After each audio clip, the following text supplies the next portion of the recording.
listeners, my name is Khalid Taimur Akram, and I'm here with another program of Eurasian Perspective.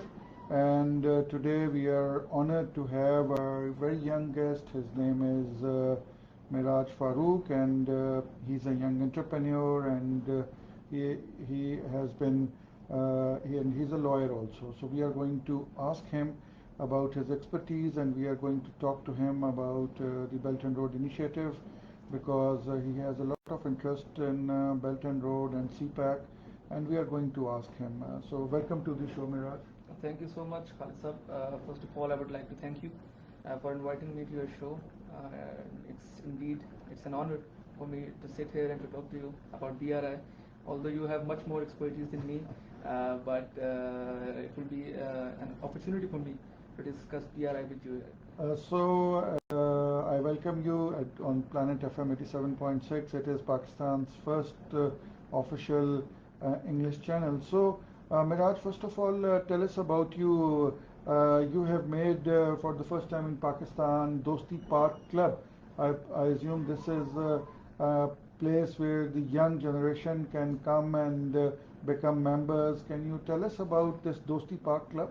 Yes, Dosti Park Club is relatively a new platform, but I would like to tell you the history which led to the creation of this Dosti Park Club. I actually belong from a journalistic family. My grandfather was a renowned journalist of Pakistan, Mr. Sharif Farooq During. He went to China quite a few times. He wrote a book by the name of Teyare Dost Ki Taraf, which in English is Towards Friends Home. And he was there on state visit with Zede Bhutto and Ziaul Haq. And when he came back, since then he knew that China will be a big thing in future. So he wrote books, he wrote papers, and he used to advocate of China's supremacy, which will be there in his opinion, which would be there in after 40-45 years. But cut to 2010. After that, my father, he advocated the same policy, and the policy of our news media group is also this. When I joined my father's business, which is of news media, and as you have mentioned, I am a lawyer by profession. My father told me that it's good that you have done law. Now come and join your own family business.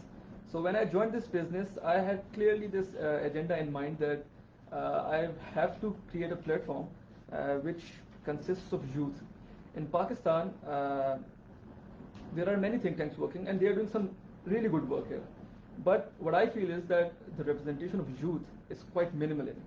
And that's the reason why first we created Pakistan Economic Net, a leading web portal, which has an age limit of 35 years staff members. So we believe that young people should be there and should work towards it. And then me and my brother Moiz, we were sitting together one day in our office, and we thought that we should create a club. We should not create a think tank, we should create a club where there should be a representation of youngsters and tell them about BRI and create the fuss which is being created and remove the fuss which is being created around BRI, that BRI is a debt trap and something of that sort. So that's why we created this platform for youngsters, and in this platform we discuss about BRI, about CPEC, how CPEC is beneficial for Pakistan and how Pakistan can achieve much more with the help of China. But the major representation in this club is of youth. Very nice. So, how if the youth wants to become part of this club? So, do you have any website, any social media account? So, how can they approach you, and how can they contribute in terms of being speakers in the seminars, or they can write for you? So, how do you encourage youth to become part of this club? As I mentioned, Dosti Park Club is relatively a new club. We are on Facebook, Twitter. We have good following there, but we don't have a website right now. We are in the middle of making one for our people, because we believe that our audience is growing with each passing day. So therefore, we need a website. But how people can contact us is via Facebook, and in 2 weeks' time, we will be starting a drive on social media in which we will be inviting people to our offices and give them the opportunity to be internees over there. And after 3 months of internship, which we will provide by professionals, we are planning to hire them, and then we will create an ecosystem which will ultimately lead to a youth-oriented platform. And when young minds, fresh minds sit together, obviously they get many ideas. Very nice. Maarij, you just told that you belong to a journalistic family. So, what kind of journalism do you do? Do you do the print journalism or electronic journalism? How do you explain your media house? Uh, right before the boom with social media got in Pakistan and around the globe, my family was a hardcore print media family. My grandfather established a newspaper back in 1975 when he moved to Peshawar from Lahore. So he started a newspaper over there. Then What's the name of the newspaper? it's Daily Jihad. Daily Jihad. Daily Okay. Jihad. It's a local newspaper, regional newspaper. Then in 1989, my grandfather decided to launch Daily Ittehad newspaper from Abbottabad and Peshawar. From Islamabad and Peshawar, and in 2004 my father took an initiative of launching from Abbottabad. Up until 2010 we were a hardcore print media family. We used to belong from print and we still do. But after I did my A levels, I suggested my father that we should move towards social media because social media is a reality, and in 15 to 20 years there will be a time when the progress of print media will be static. There won't be any much progress in that, and for that reason we need to transform into a social media powerhouse. So my father took my advice. Luckily, he's quite supportive. He took my advice and we started the digital platforms of Daily Ittehad, and then we transformed Pakistan. We established Pakistan Economic Net, and I must mention here that Pakistan Economic Net was established in 2020, and in 3 years Pakistan Economic Net has established its own readership base, Very nice. viewership base, and it has more than 5 million impressions on Twitter and Facebook combined, and we are one of the leading business web portals related to China and Pakistan in current times. So this is a brief summary of my media house in my family. Okay, and just before start of the program, you were telling me that you will be accompanying our caretaker Prime Minister's entourage to the famous Belt and Road Forum, which is happening in Beijing. You are very lucky that in this young age you are joining and you are going to attend this very important platform. So please tell us about the Belt and Road Forum which is going to happen in Beijing. It's indeed a great opportunity for me to visit China, and I would like to mention that this is my first visit to China, and because after COVID, China has opened up now for the world. So BRI Forum, this is the third BRI Forum, as everybody knows. In 2013, BRI was initiated by President Xi Jinping, and I would like to say here that President Xi Jinping is not a politician, he's not an ordinary politician, he is a statesman, because a vision of this magnitude can only be given by a person who has statesmanship in his mentality, and that's the reason why BRI was initiated, and it connects from China to Pakistan to Central Asia to Africa. And China wants Europe to be also part of it, but due to various reasons, the European countries are receptive of it, and there are some political powers in our region as well who don't want China to succeed. So BRI Forum is the third forum in which many topics will be discussed regarding BRI, regarding Green Revolution, regarding what has been done until now in Belt and Road Initiative, and what else in the coming times can China and the world will achieve. More than 190 countries will be part of it, and 6,000 delegations will also be there. 6,000 delegates will also be there. President Xi Jinping, Prime Minister of Pakistan, Kakar Saab, Russian President is also expected to be there. So it will be a grand event in which a topic of shared future will be discussed. So it is indeed a good opportunity for me that I am going to China, and I will learn a lot because Pakistan is going through a major economic crisis, but I feel that we are destined to thrive.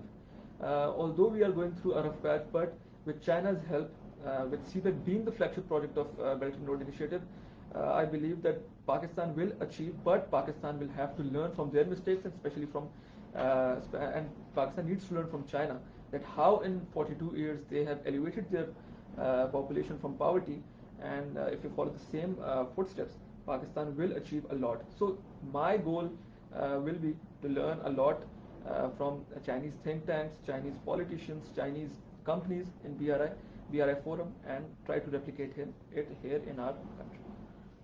That's very good. And you were just telling me that your grandfather was a great friend of China, and he wrote one of very first books in Pakistan about China back in 70s, and he had this vision that China will become a big power one day. I'm sure that your grandfather must have had this vision about China. So please tell us about that book, what he wrote in that book back then, which is now happening now. It was actually the book which he wrote was an autobiography. He went to China twice, once with President Zulfikar Ali Bhutto, and the other with Ziaul Haq Sahab. And what he used to tell us, first I would like to mention that, because my father used to be very busy, and in our school days, we used to spend a lot of time with my grandfather, me and my brother, because he was at the later stages of his life, and he had stopped going to the office. So we used to sit with him, and he always used to tell me that when I went to China, I could feel it. I could sense it in the air that China, there's something going on in that country. People are, people have realized that we need to become a good example for the world, that a country in a very short period of time can achieve a lot. So in his autobiography, in his book, he wrote that how China, when Mao Zedong, he came to power, how he came up with policies which many thought will not be, achievable. But he, in his book, he has written at like two to three places that President Mao used to, Chairman Mao used to, take pride in it, and he used to feel, and he used to tell his, his inner circle that the more the world tells me that we cannot achieve this, the more it gives me, the kick. Yes. And there will come a time when China will achieve a lot. So in his book, he told the world actually that how China is thriving, what is happening in China, and how China in a very short period of time achieve a lot, and he gave the vision of it in his book. So he used to tell us that, me and my brother, that when I wrote this book, many used to laugh at me. Many people used to laugh at me that why are you, writing such things which cannot be completed, which will never be materialized. But now we are sitting in an era where China is the superpower of the world, and superpower for the better, in my opinion. So yes, this was the summary of his book. Pakistan and China's friendship is, as we always say, it's higher than the topest mountains and deeper than the deepest oceans. And we had a very strong belief even then. Pakistani experts, Pakistani journalists who used to go in 60s and 70s to China, they would always say that one day China will rise and China will lead not only Asia but the complete world, and the time has come, and we are now seeing that through Belt and Road Initiative and through these projects, China is not only leading but China is helping also to a lot of countries. So let's come back to the youth of Pakistan, and since you are a young entrepreneur and you were in university just few years back, so and you interact a lot with the youth, so how do you feel that what kind of learning our youth should do about China, about BRI? Firstly, you're right, youth is very important in today's time, and we have, if we look at the population graph of Pakistan, 65% of the population is of youth. But when I interact with youngsters of our country, I feel that they are not guided. They are very much misguided about almost everything, because there is this rising inflation in Pakistan. Then there is some job uncertainty. So when they have nothing good to do, they scroll on social media. And when they scroll on social media, social media has no authenticity, in my opinion. So they go through almost everything, and whatever they see, they think that this is the right content, and whatever this person is saying, no matter he is verified, he has a verified account, although Twitter has changed their verified policy. Now you can pay them and you will have a verified account, but they won't see the source and they will believe everything. So they are very much misguided because they have nothing good to do, in my opinion. Youth needs to be guided. There should be some steps taken by the government of Pakistan to engage them in positive activities. If we take the example of China-Pakistan economic corridor, on daily basis, when I scroll down to on my Instagram or Twitter or Facebook, I see many people saying that CPEC is a debt trap. When you try to argue with them and when you try to ask questions, they have no idea what they're talking about, because there's this learning, problem here in Pakistan. We don't want to learn. We have nothing good to do. We are busy on social media. So youth can be an asset of this country only if it's guided. In my opinion, there should be like many more Dosti Park clubs, because I have taken this initiative. I want to engage youth because I myself believe that youth is very important. But one club of this sort will not solve the problem. There needs to be a mass campaign on a grand level, and government should involve in it. The local department should involve in it, and there should be places for youth where they can come, they can have discussions, they can, utilize their mind positively rather than utilizing it negatively. So there needs to be a gathering of youth in every city. There used to be, I used to listen to my grandfather and my father that whenever they used to go out, and they still do, there are youth centers Yes. in every city. Unfortunately, we lack this facility here in Pakistan. So youth is misguided. They are roaming on the roads. They have nothing good to do, and it's not the mistake of youth. It's something which needs to be sorted by the higher authorities. So if these things are sorted, many such clubs are formed. I believe that youth will become an asset for us, and we will achieve a lot from it, as China has. China had some serious issues back in 70s, but they guided their youth. They thought that the youth needs to be educated. They moved their youths towards it, and China has achieved a lot. And now youth of China is the main asset of China. So Pakistan can transform their economy by using youth for positive activity. Very good. As we know that these days a lot of propaganda is happening on Western media about CPEC, about BRI, and we find lots of bad things on social media about China and even about Pakistan also.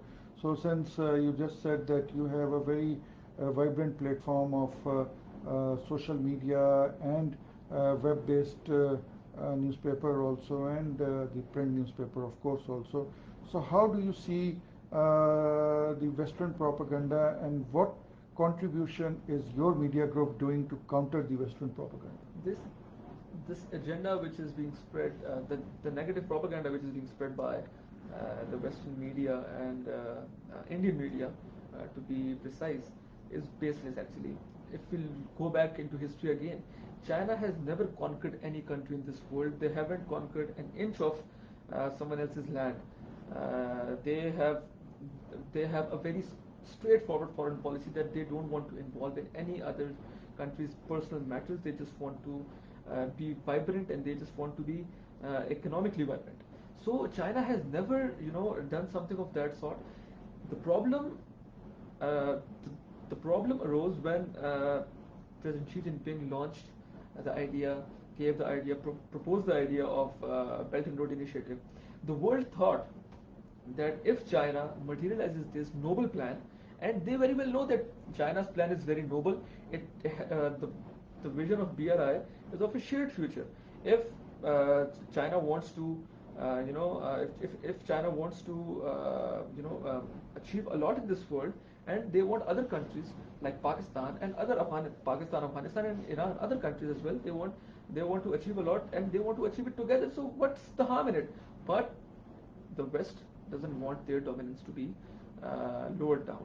So BRI, when it came into existence, they got scared of it, obviously, and they thought that China will become more and more powerful for themselves. But in the last 10 years, we have seen that not only China, but countries which are related to Belt and Road Initiative, like Pakistan, like African countries, like Bangladesh, like Philippines, they have also achieved a lot, and they have become economically vibrant. So the agenda of that has lowered down. But now the Western media and India have actually come up with another project, which is India Middle East Europe Economic Corridor. And but I believe is that this program, this corridor is in bad faith, to be honest, because They want Belt and Road Initiative to stop. They don't want it to be completed, and they don't want China-Pakistan Economic Corridor to be completed. So they have come up with this program, but one needs to understand that this corridor is of no use, and there was another Suez Canal which was quite cheaper, which was quite efficient, and India could have used that. But just to counter Belt and Road Initiative, they had to come up with this idea, and they use media very, very, very aggressively. And there are some media personnel in Pakistan which are also part of it. What my media house is doing, my media house has a clear policy of pro-China, because we believe that if Pakistan wants to prosper, they will have to learn from China, and China will have to be part of it, because China is Pakistan's oldest friend, and Pakistan has actually tested a lot China in the last few years, but China has still supported Pakistan on every forum, be it politically, be it economically. So our media house's policy is to promote the positive things which are being done here in Pakistan, to counter the negative propaganda, the Western propaganda and the Indian propaganda, because we feel that there are many countries which are involved here in Pakistan to hinder CPEC, and they are using media houses quite frequently. And those media houses need to realize that for the sake of few dollars, you cannot destroy your own economy. So what we feel is that we need to counter that, and if there is some news, fake news regarding China, and it is disseminated on internet at 12 at night, we have a team of professionals in Lahore, Peshawar and Islamabad that they counter it right away. Very So good. we have It's we very have nice. this policy, and we are very clear on it, that we want to promote China's policy, China-Pakistan Economic Corridor and BRI in Pakistan. Thank you very much.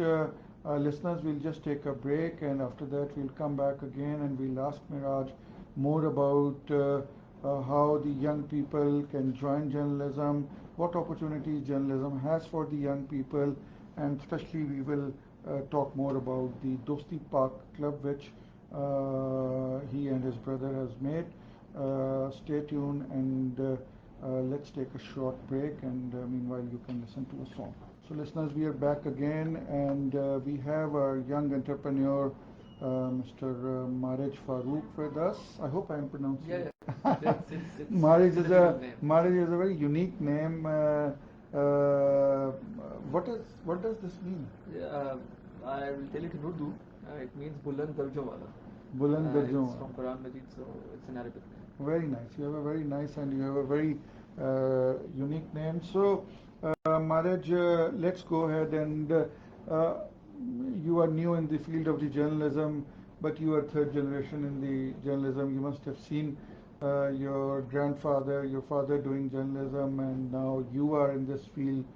So, how do you define journalism for young people? Because in Pakistan there are a lot of young people who would like to come to journalism side. So, what is your message to them, and how, if you have to guide them towards journalism, what would be those steps that first they should do this, then they should do this? When I was doing my law degree, I never thought that I will become a journalist. I always thought that there is no scope to be a journalist here in Pakistan, because journalism changed with time here. But when I joined journalism, I thought that I understand that there has been some change here in this field, but you can achieve a lot, and you can portray positivity as well. So I wouldn't lie. I became a social media journalist first, and then a print journalist, because in my time, in my era, in today's era actually, newspaper is depleting, unfortunately. There will be an audience of newspaper, but newspaper is depleting. So we are seeing a trend that many people are converting into journalism, and they are pursuing journalism via social media.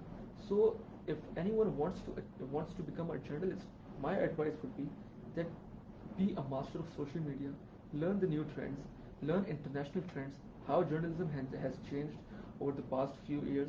If we look into 70s, and each and every person in Pakistan, whoever wants to become a journalist, they need to go back in history as well, because you learn a lot, and you will see that in 70s and 80s there was patriotism in journalism.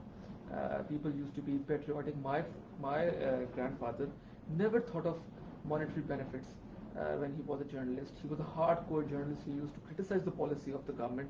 He used to criticize the narrative of the opposition if he thought that this narrative is being wrongly portrayed.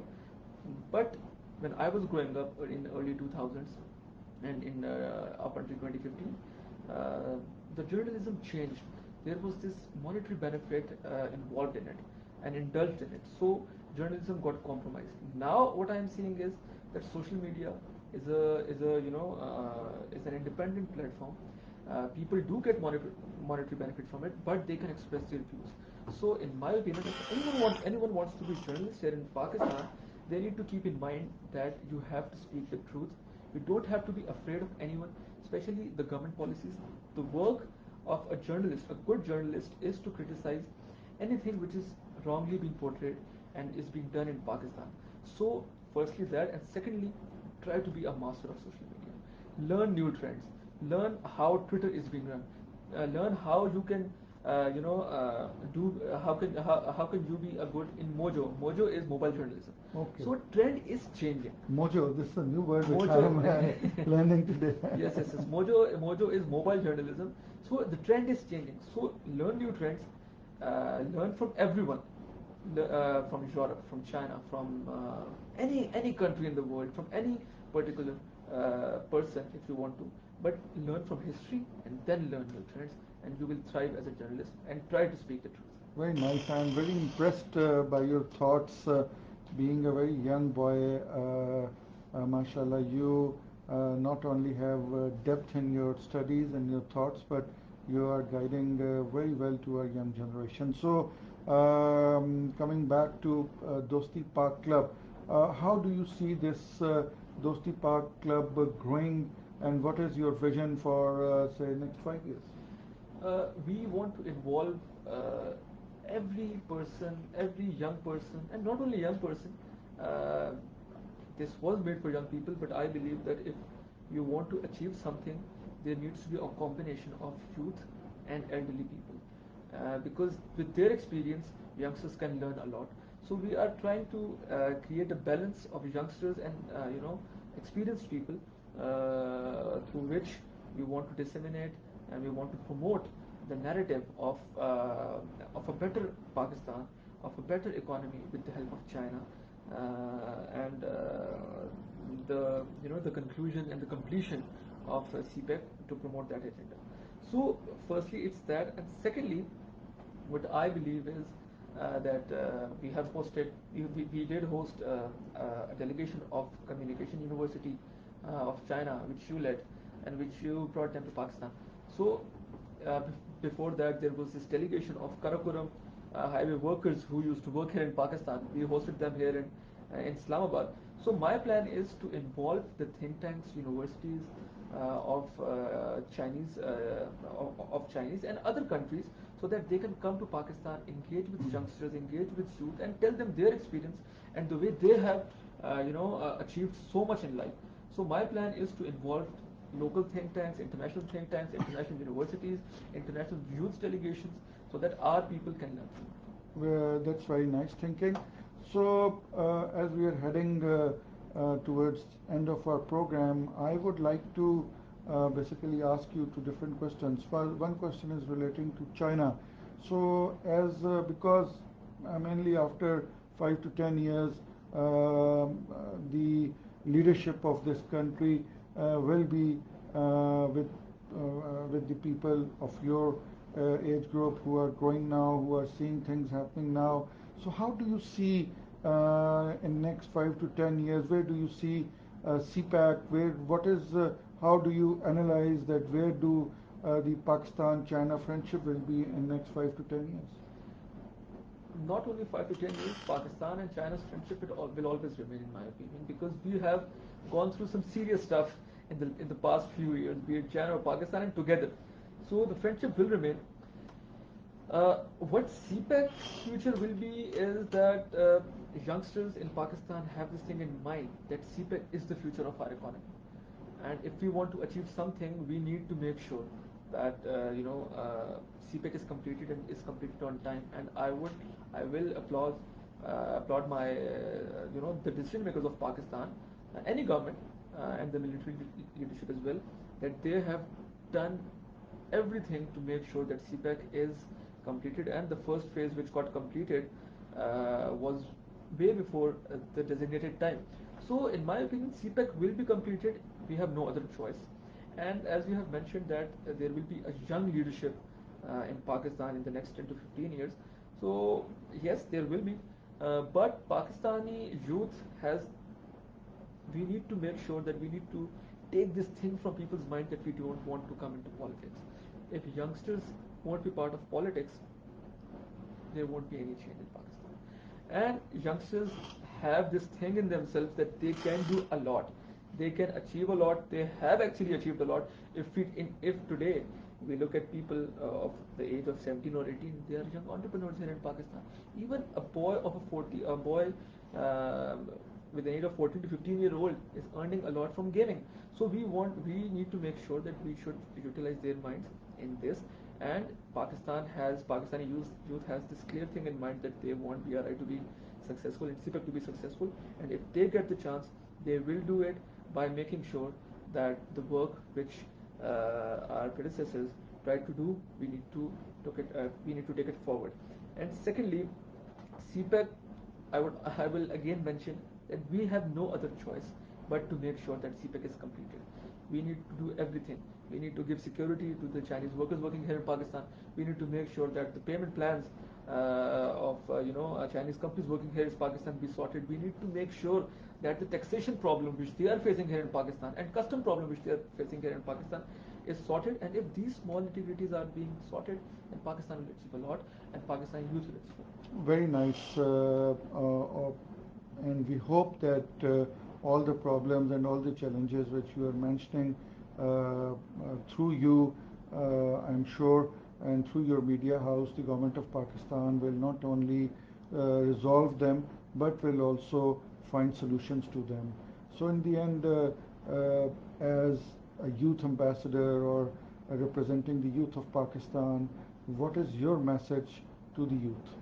My message to the youth of Pakistan is that be positive. Positivity is important. And I can totally understand that we are going through a rough patch, but we have hit the rock bottom.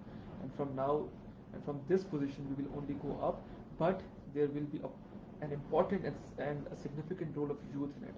Youth needs to be positive about everything.